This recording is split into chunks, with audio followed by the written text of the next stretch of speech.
ఇలాంటి విషయాల్లో మన దేశ ప్రతిష్ట పెంచాయి.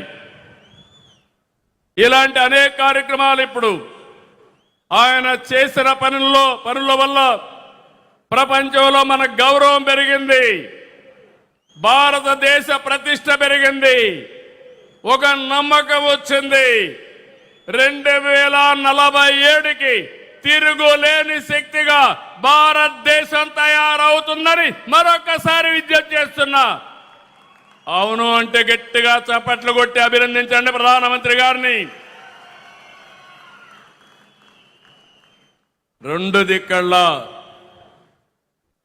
ఎన్డీఏ ప్రభుత్వాలు ఉన్నాయి. కానీ ఈరోజు మనం గుర్తుపెట్టుకోవాల్సింది 5 సంవత్సరాల సమయాన్ని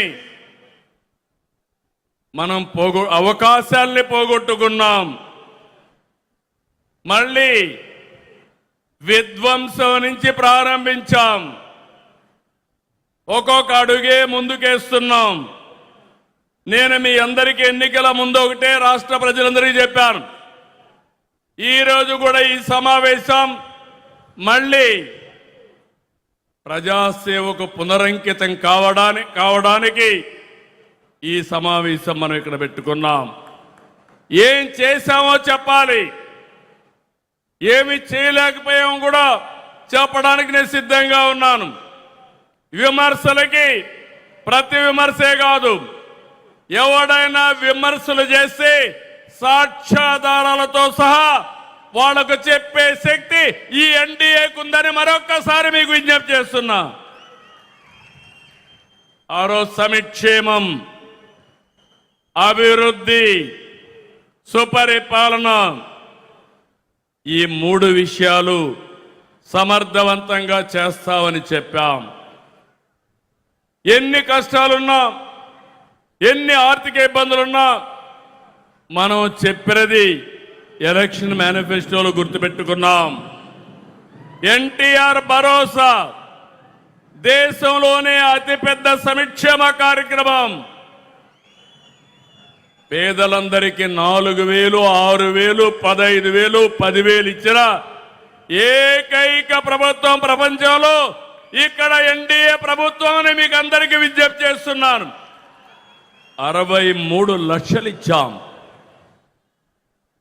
ఇది చరిత్రలో ఎప్పుడూ జరగలేదు. అలాంటిది మనం నిలబెట్టుకున్నాం. తల్లికి వందనం చెప్పాం.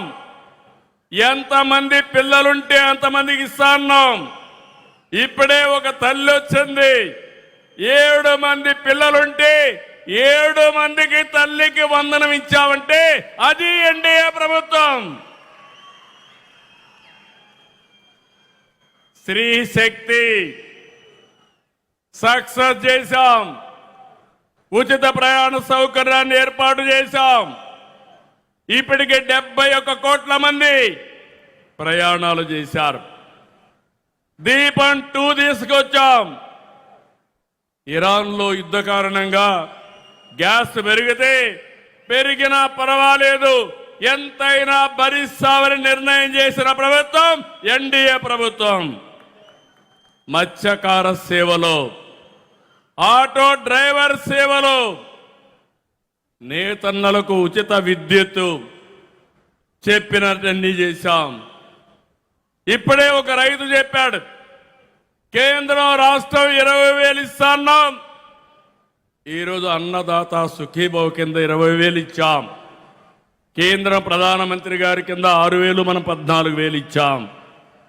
ధాన్యం అమ్ముకునేదానికి నాడు రైతులు నానా కష్టాలు పడ్డారు.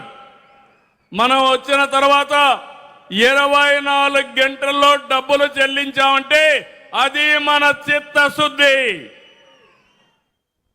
ఇంకొక పక్కన రైతుకు గిట్టుబాటు ధర రాకపోతే వీలైనంత వరకు ఆదుకోవడానికి మనం ప్రయత్నం చేస్తున్నాం. గీత కార్మికులు, వడ్డెర్లు, నేతన్నలు, అర్చకులు, నాయీ బ్రాహ్మణులు, పాస్టర్లు, ఇమాములు, మౌజములు, ఇలా అందరినీ గుర్తుపెట్టుకున్నాం. ఆ రోజు చెప్పాం, ఈరోజు గుర్తుపెట్టుకొని ముందుకు పోతున్నాం. ఎస్సీ ఎస్టీ బీసీలకు సోలార్ రూఫ్ టాప్ ఇస్తున్నాం. 2 కిలోవాట్లు ఎస్సీ బీసీలకి ఎస్సీ ఎస్టీలకు ఉచితంగా ఇస్తే